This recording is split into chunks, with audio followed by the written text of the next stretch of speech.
உங்களோட மெனு கார்ட்ல டாய்லெட்ட விட 100 மடங்கு ஜெர்ம்ஸ் அதிகமா இருக்குன்னு சொன்னா நம்புவீங்களா? ஆமா.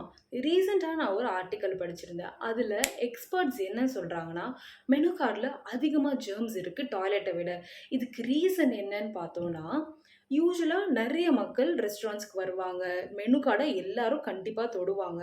ஸோ, ஒருத்தர் தொட்டு அதை இன்னொருத்தவங்க தொடும்போது, அதுல இருக்க பாக்டீரியாலாம் மத்தவங்க கைக்கு ட்ரான்ஸ்ஃபர் ஆகுது. அதுக்கப்புறம் அது கன்சியூம் பண்ணும்போது அப்படியே நமக்கு டிசீசஸ்லாம் வருது. அவங்க என்ன சொல்றாங்கன்னா, சால்மோனெல்லா, ஈகோலைன்ற மாரி டெட்லி பாக்டீரியா வரைக்குமே இந்த மெனு கார்ட்ல இருக்குன்றாங்க. அவ்ளோ ஏன் இந்த ஹெப்பாடைட்டிஸ் ஏ, பி காஸ் பண்ற வைரஸ் கூட மெனு கார்ட்ல இருக்குன்றாங்க. மெயினா அந்த கார்னர் ஆஃப் த மெனு கார்ட்ல சொல்றாங்க. இது மட்டும் காரணம் இல்லங்க. ரெஸ்டாரண்ட்ஸ்ல வெறும் பிளேட்டு, தட்டு இத மட்டும் தான் வாஷ் பண்றாங்க. ஒரு பொழுதும் மெனு கார்ட சுத்தம் பண்ணதே கிடையாது. இது மெனு கார்டுக்கு மட்டும் இல்ல.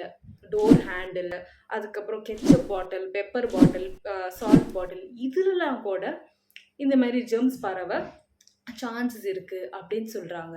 ஸோ நெக்ஸ்ட் டைம் நீங்க ஹோட்டல் போம்போது, சாப்பிடுறதுக்கு முன்னாடியே உங்க மெனு என்னன்னு சூஸ் பண்ணிடுங்க. அதுக்கப்புறம் கட்டாயம் நல்லா கை கழுவிட்டு சாப்பாடுல கை வைங்க.